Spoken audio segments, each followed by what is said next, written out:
அன்பார்ந்த சகோதர சகோதரிகளே, பெரியோர்களே, தாய்மார்களே, ஒரு முக்கியமான விஷயத்தை உங்களிடம் பேசுவதற்காக இந்த வீடியோ பதிவு.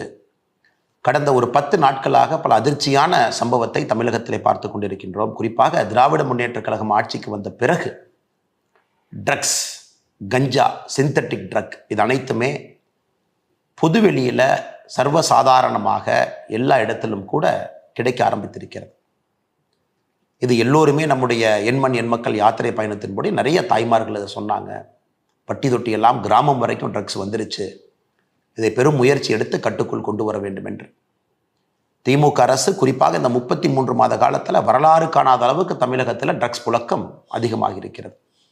அதுவும் இந்த 10 நாட்களாக வந்த செய்தி நமக்கு ஒரு ஊர்ஜிதத்தை கொடுக்குது. எந்த அளவுக்கு இதனுடைய தொடர்பு, அரசியல் தொடர்பு, சினிமா தொடர்பை தாண்டி வேறு வேறு அயல் நாடுகளுடைய தொடர்பு.